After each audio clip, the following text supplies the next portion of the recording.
96.28 रुपए सोमवार 18 मई के दिन $1 के मुकाबले भारतीय रुपए की ये वैल्यू आज तक की इतिहास की ऑल टाइम लो वैल्यू है।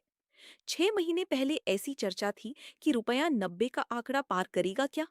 नवंबर महीने में जब रुपया 89 तक गया था, तब कहा जा रहा था कि रिजर्व बैंक रुपया को 90 के पार जाने नहीं देगा।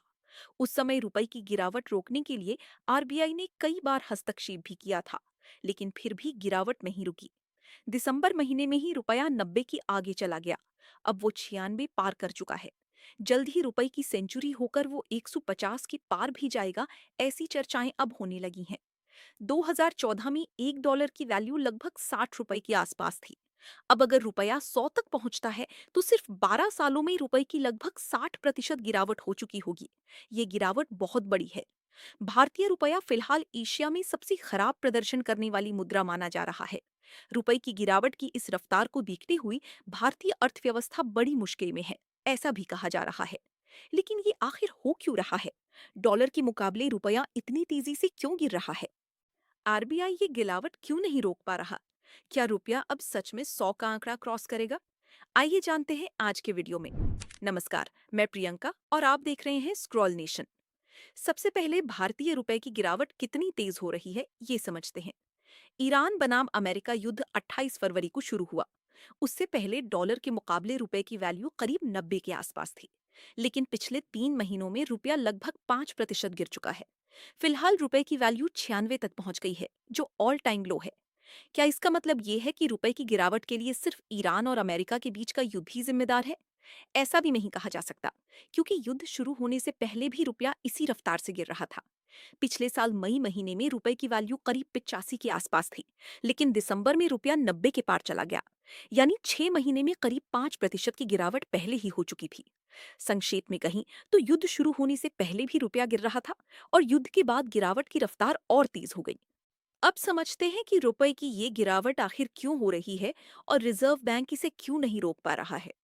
रुपए की गिरावट का सबसे बड़ा कारण है दुनिया भर में कच्चे तेल की बढ़ती कीमतें। भारत दुनिया का तीसरा सबसे बड़ा कच्चा तेल उपभोक्ता है और अपनी जरूरत का लगभग 85 से 90% तेल आयात करता है। ये सारा व्यापार डॉलर में होता है।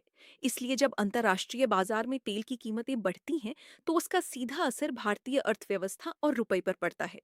ईरान और अमेरिका के युद्ध के बाद कच्चे तेल की कीमतों में तेजी से बढ़ोतरी हुई है। युद्ध से पहले एक बैरल तेल की कीमत करीब $65 थी, जो अब $100 के पार पहुंच गई है। 18 मई को ब्रेंट क्रूड ऑयल की कीमत $111 प्रति बैरल थी। तेल की कीमत बढ़ने का असर ये होता है कि भारत को उतना ही तेल खरीदने के लिए ज्यादा डॉलर खर्च करने पड़ते हैं। इससे डॉलर की मांग बढ़ती है और रुपया कमजोर होता जाता है। फिलहाल रुपए की तेजी से गिरावट का ये सबसे बड़ा कारण है। हालांकि इसका असर सिर्फ भारत पर नहीं पड़ा है। एशिया के कई देशों की मुद्रा भी कमजोर हुई है। इंडोनेशियन रुपया 3.4% गिरा है। वियतनामी डोंग 2.8% और थाई बाहत 1.2% कमजोर हुआ है। लेकिन किसी भी मुद्रा की गिरावट भारतीय रुपए जितनी तेज नहीं है। इसलिए अब दूसरे कारण को समझते हैं। रुपए की गिरावट का दूसरा बड़ा कारण है विदेशी निवेशकों का पैसा निकालना। जब विदेशी निवेशक भारत में निवेश करते हैं, तो वे डॉलर लाते हैं और उसे रुपए में बदलते हैं, जिससे रुपया मजबूत होता है। लेकिन अभी इसका उल्टा हो रहा है। पिछले कुछ महीनों से विदेशी निवेशक भारत से पैसा निकालकर अमेरिका और अन्य देशों के बाजारों में निवेश कर रहे हैं। हाल ही में विदेशी निवेशकों ने भारतीय इक्विटी से लगभग 3.3 लाख करोड़ रुपए निकाल लिए हैं। जब वे पैसा निकालते हैं, तो उन्हें भारतीय शेयर बेचकर रुपए मिलते हैं। फिर उन रुपयों को डॉलर में बदलकर विदेश भेजा जाता है। इससे रुपए पर लगातार दबाव बनता है और वो कमजोर होता जाता है।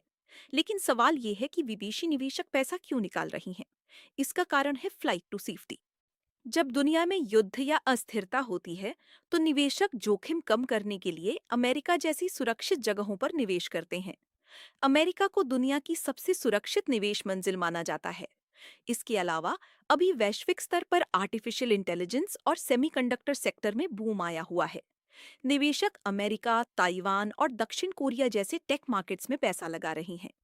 भारत में इन सेक्टर्स में उतना अवसर नहीं है, इसलिए पैसा बाहर जा रहा है। अब सवाल ये है कि इतनी बड़ी गिरावट के बावजूद आरबीआई क्या कर रहा है, और फिर भी ये क्यों नहीं रुक रही? रुपए की गिरावट रोकने के लिए आरबीआई अपने फॉरेक्स रिजर्व का इस्तेमाल करता है।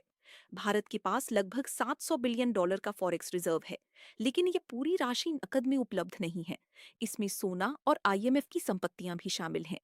आरबीआई पहले ही रुपए को संभालने के लिए अरबों डॉलर खर्च कर चुका है।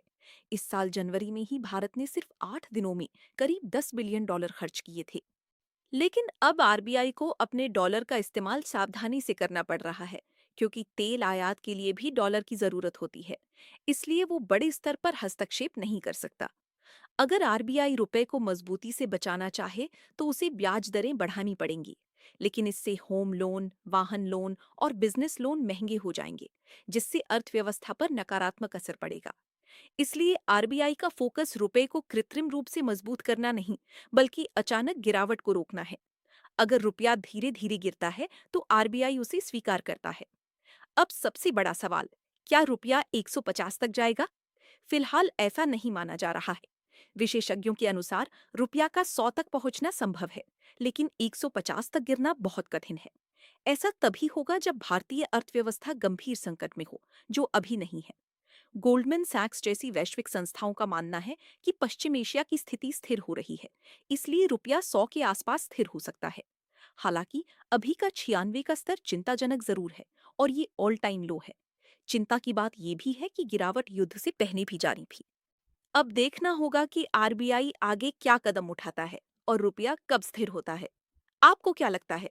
क्या रुपया संभलेगा या 100 पार करके और नीचे जाएगा? अपनी राय हमें कमेंट बॉक्स में जरूर बताएं, और ऐसी ही जानकारीपूर्ण वीडियो के लिए स्क्रूल नेशन को सब्सक्राइब करें।